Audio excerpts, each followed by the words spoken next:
Thank you, Pavel, and thank you all for being here. And we move now into a very interesting session that is about the project awards, or better, the abstract and poster awards that our younger colleagues have presented to the meeting. I think this is a very important session because we will see what is boiling in the laboratories. So not only policy, not only great projects, also what is happening actually in the laboratories, which gives the taste of what is the take of the project on the research that is carried out by our younger colleagues. So I would like to pass the word to Marja-Leena, who is giving you more details.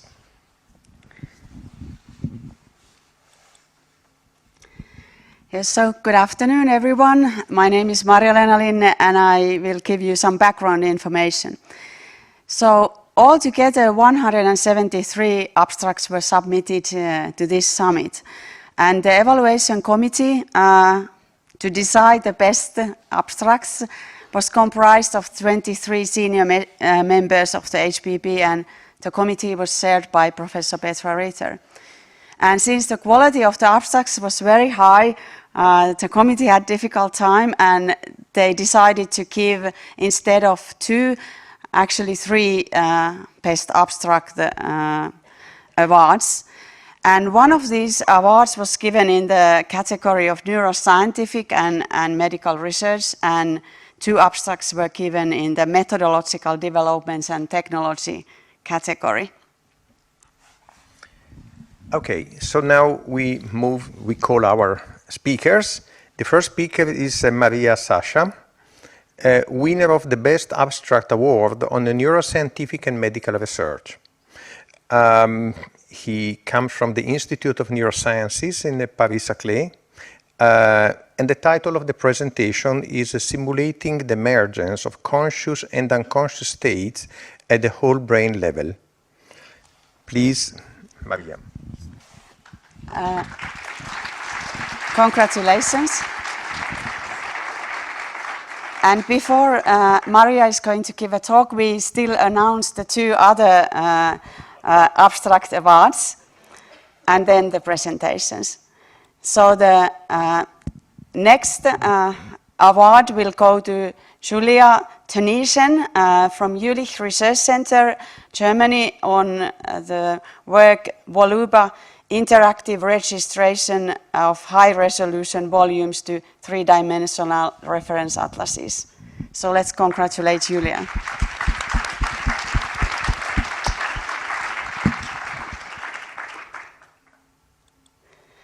And the 3rd award goes to Sophia PIESCHNIK from Institute of Basic Medical Sciences in University of Oslo on the work Pioneering Open Neuroscience, the role of the curation services. Congratulations.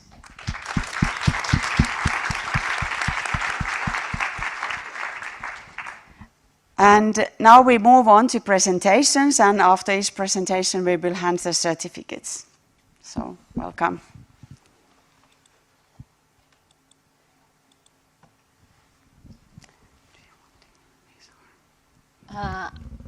Am I using this? Yes. This wonderful. Thank you very much for this award. My name is Maria Sacha, and I'm part of a LINNE team of computational neurosciences in the Institute of Neuroscience Paris-Saclay. And my work is part of the Showcase 3 of the Human Brain Project, which has as a main goal the simulation of different states of consciousness at the whole brain level. So many of you may know that conscious and unconscious states are characterized by distinct brain dynamics. And when I'm referring to unconscious states in this presentation, I'm mostly referring to non-REM sleep and anesthesia. So during wakefulness, the brain generates what we call the asynchronous state, with low amplitude complex signals that they function at relatively high frequencies. Where on the other hand, during unconsciousness, slow wave activity emerges with higher amplitude, simpler synchronous signals in lower frequencies. Now, apart from these differences in the spontaneous dynamics, there is also a difference in the way that the brain responds to an external stimulus. And Marcello Massimini and his colleagues in their lab, they used transcranial magnetic stimulation in order to apply a direct stimulus on the brain, and then they recorded the response using high-density EEG. So they calculated the spatiotemporal dynamics after the stimulation, and they compared the results between wakefulness and non-REM sleep. And they saw that during wakefulness, the response was more widespread and longer in time, where during non-REM sleep, the post-stimulus response remained rather localized around the stimulation area. Now, in order to quantify this state-dependent response, the perturbational complexity index was introduced, which is an index that captures and describes the complexity of the propagation of the signal.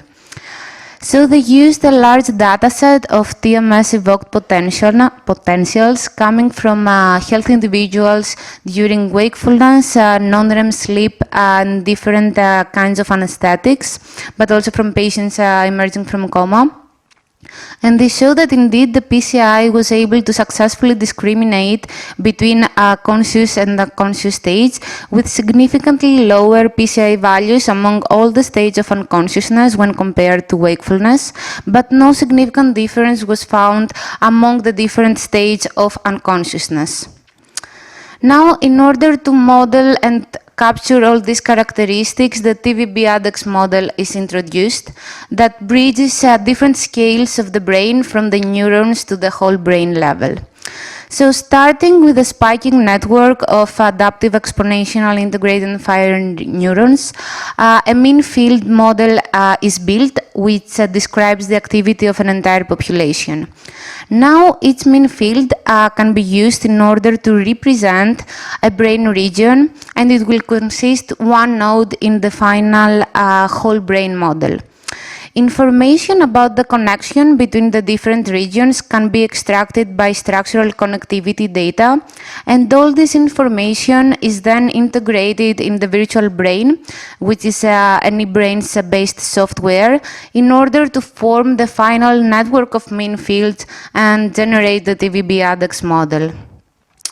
And here are the results for the spontaneous dynamics of the model, and we can see that the TVB-ADEX model can simulate this transition between synchronous and asynchronous states for the different scales of the brain. And this transition takes place by changing the parameter B, the spiking frequency adaptation, which represents the concentration of acetylcholine. So by increasing only the parameter B, which is a microscopic parameter, we can see this switch between an asynchronous to the slow wave activity regime. The model was also tested with regards to its response to the application of an external stimulus, and we can see that when the stimulus was applied in a sleep-like state, the response was less extended and less complex, as the PCA values show when you compare non-REM sleep and wakefulness. The models were also built for two other species, the macaque and the mouse, by using the corresponding connectomes, and all these models are publicly available in the eBrains platform. Now, in the case of the mouse specifically, the model was extended in order to simulate calcium signal, and by that I mean that each mean field was designed in a way that produced the calcium signal. Now, data from experiments in mice under different levels of anesthetics, they show that that when an external stimulus is applied during deep anesthesia, the response is more confined as compared to intermediate levels of anesthesia, and also there is a decreasing tendency of the PCI values as the anesthesia deepens. The same pattern of decreased PCI values was also able to be reproduced by the TVB mouse model. Now we see here that anesthesia in this paradigm is modeled by changing the value of adaptation, the adaptation beat, the same that was used for the sleep, for the non-REM sleep. But in our most recent work, we opted for a different approach in the modeling of anesthesia. So the main categories of anesthetics, they work either as GABA-A receptors agonists, so they increase the inhibitory synaptic transmission, or as NMDA blockers by decreasing excitatory synaptic transmission. So this time, instead of changing parameter of adaptation, of spiking frequency adaptation, we changed the parameters of inhibitory and excitatory synaptic decay, TOI and TOE. Thus, the GABA-A agonists were modeled by an increased TOI, which translates in slower inhibitory synaptic decay, so longer inhibitory action. Similarly, NMDA blockers were modeled by decreasing TOE. Now these are the results, and we can see here that indeed by changing the parameters of synaptic decay, the model switches from an asynchronous to a slow wave-like state. And here also we test the model in terms of evoked dynamics. And here you can see 60 realizations of simulations on applying a stimulus of 3 levels of intensity for the case of wakefulness, the 2 cases of anesthetics, and non-REM sleep. And we can see here that the PCI values were significantly lower among all the states of unconsciousness when compared to wakefulness, but no significant difference was found between the different levels of unconsciousness, which is in correspondence to the empirical data that I talked about in the beginning. So in conclusion, the TVB-ADAX model is a powerful tool in the investigation of different states of consciousness by using a bottom-up approach. And the importance of the model is twofold. So firstly, the model was conceived to capture the synchronous and asynchronous states, which are crucial in the understanding of consciousness. But secondly, and most important, the model allows us to assess and to predict the effect of altering microscopic parameters can have on the whole brain level.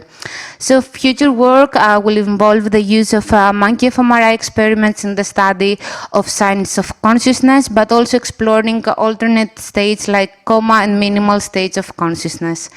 And that's all for me. Thank you very much for your attention.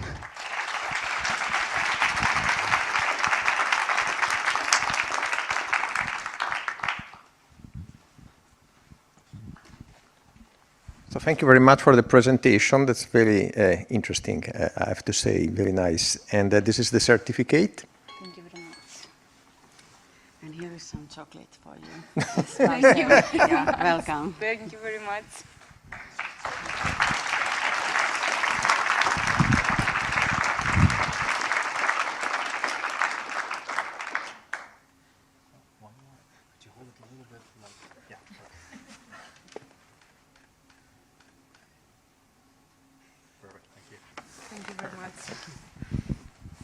So now the next speaker, you want to announce her? So the next speaker will be Julia THOENNISSEN, and welcome.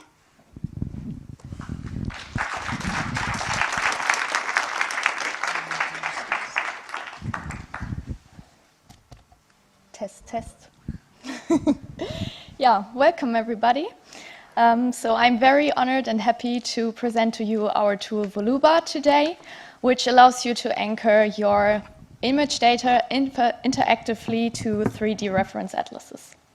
Now let me start by explaining to you why anchoring your image data can complement your research. So over here you can see a tissue block, and now most of you may have some questions. You will need some metadata information to make better use of the data. For example, you may want to know where was this tissue extracted from, what are the 3D orientations, which regions does it intersect with, and which data sets are maybe linked to it.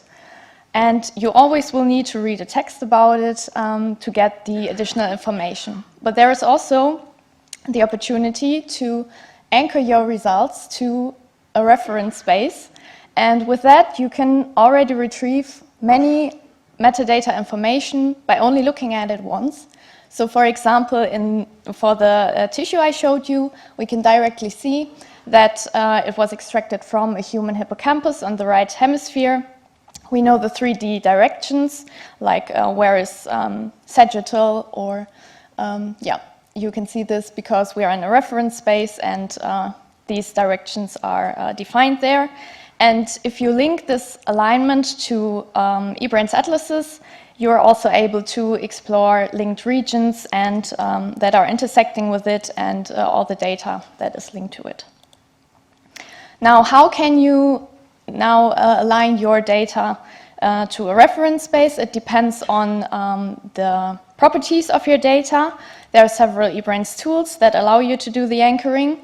And in this talk, we will be focusing on partial volumes, which can be anchored using VoluBA. Now, why do we need a tool like VoluBA? There are many labs that are analyzing only parts of the brain in great detail in high resolution instead of analyzing the whole brain. So as the eBrains atlases also have a high resolution, it makes sense to integrate such data because they provide big and great insights into special structures like cell types, for example. Now, as it usually is, we are always facing challenges. The first challenge is that the image data as well as the reference volumes are high resolution, which means that we have a big amount of storage that is needed. So we will need about 1 terabyte of storage or even more. And this can't be handled by a usual laptop. The second challenge we are facing is that there is no automatic solution to do the alignment of partial volumes to a reference space as we are registering across different subjects. So how does VoluBA now solve these problems? VoluBA is implemented as a web service, which means we have a dedicated image service that is able to handle very large volumes. Second is that we don't have an automatic solution, but we do the alignment interactively. So the user can very easily and intuitively align his own or her own image data. So we have a workflow in VoluBA that consists of 5 steps. The first step is to select the reference volume and the incoming volume. Currently, we are supporting the Waxholm rat, the big brain, and the Allen mouse. And for the incoming volume, you can choose an example dataset, or you can upload your own image volumes to a private space. In the next step, you may want to adjust the appearance of your volume. For example, you can adjust the contrast or color maps. This is especially useful to increase the visibility of special structures that are important for the anchoring so that you can align them with the reference space better. Now you can do the actual alignment. This is very interactive. So, for example, you can translate the volume by dragging and dropping it, or you can rotate it by pressing Shift and then dragging and dropping it. But you can also adjust most of the parameters, all of the parameters, with such a dialog. The goal of this alignment is mainly to do a rough positioning, and after that you can refine this positioning with editing landmarks. For this, VoluBA offers the so-called two-pane mode. In this, you can select a point in the reference space on the left and add the corresponding landmark on the right in the incoming volume. And VoluBA will then compute a redefined transformation based on these landmarks. For that, you can choose between widget, similarity, and affine transformations. These are all linear, so the alignment will be afterwards only approximate and not exact. And the result of this alignment is such a transformation matrix. And let me now show you how you can use these parameters.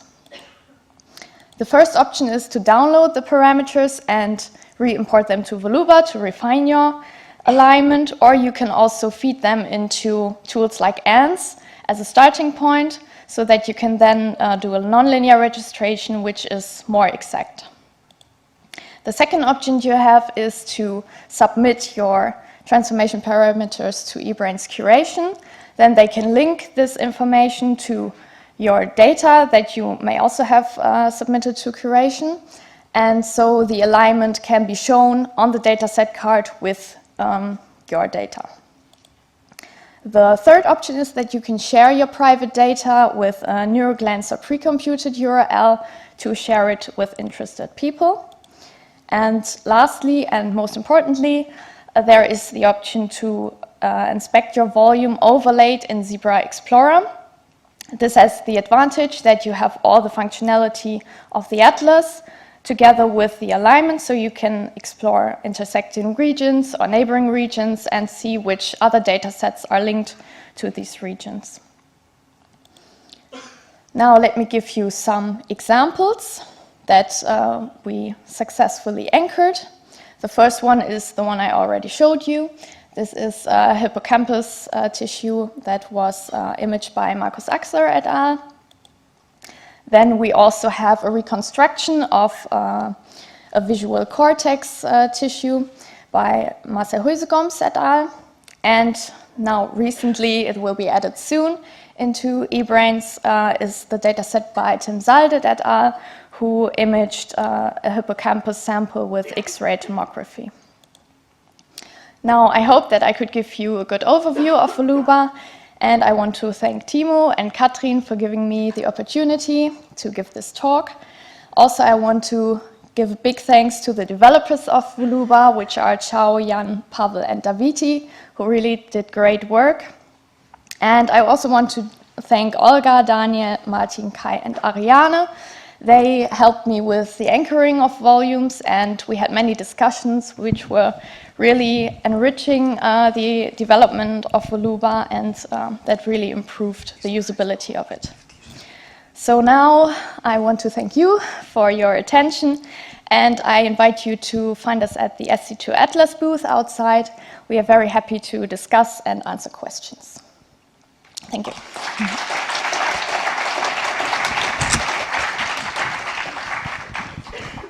So thank you very much for the presentation, Julia.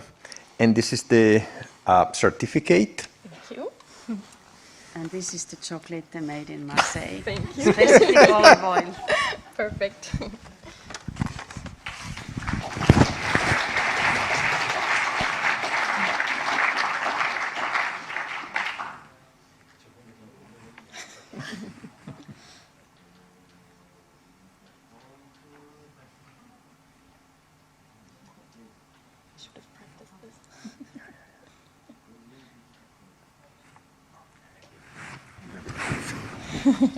Compliments. We call the third. I do it or you do it? You do it.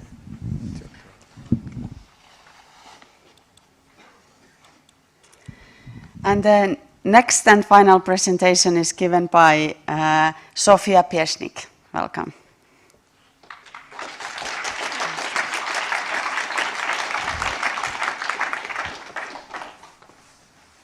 All right. Hello, everyone. First, thanks so much for the introduction, and what an honor to be here today and present my research. So the title of my poster is Pioneering Open Neuroscience, the Role of the Curation Services, and that's a perfect add-on to your presentation, because we already heard the curation service there. But yeah, before I'm getting started with my research and dive more into the topic, I would just like to get started with a brief introduction about myself and my background. So I got my degree in biology and neurocognitive psychology from Germany. And then I moved to Norway, mainly to enjoy the nature, as you can see here, but also to work as a researcher. So I worked with different projects using neuroimaging methods in humans, mainly EEG and MRI. And now I'm working as a curation scientist at the University of Oslo, where I'm part of the eBrains curation services. So probably know many of you are wondering, what is a curation scientist and what do they do? So we support researchers sharing their research output via eBrains. That means we provide them with necessary tools, guidance, and stewardship. And we also help to establish a database for the neuroscience community.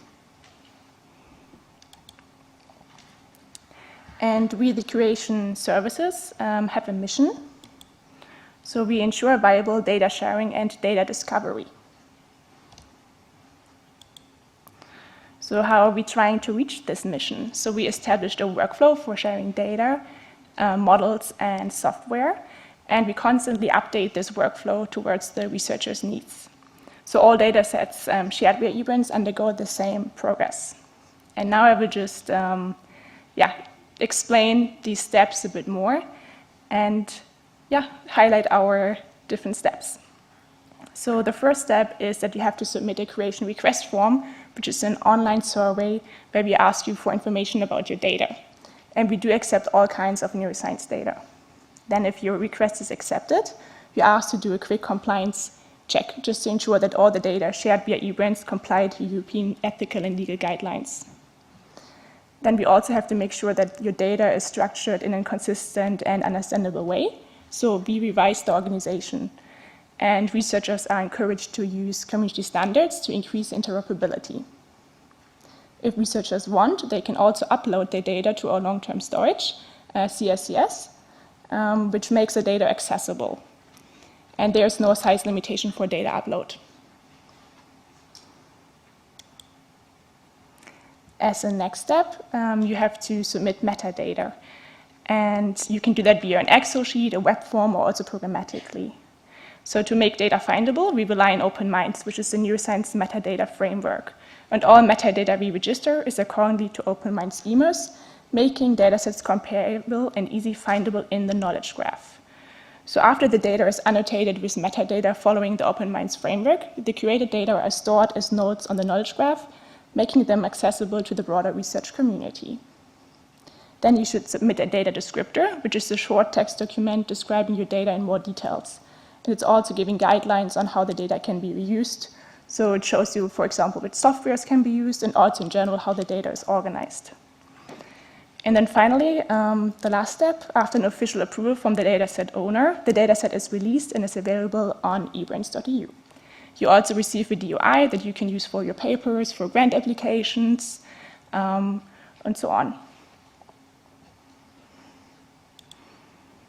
So the outcome of this workflow are many shared data sets in a sustainable database connecting all modalities of neuroscience.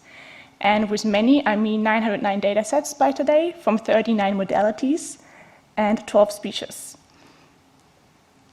And all of these data are openly accessible. We also offer tools that you can use to analyze your data, and the curation services are free of charge and can also be tailored towards your needs. And coming back to a personal note, this is all designed by scientists and for scientists.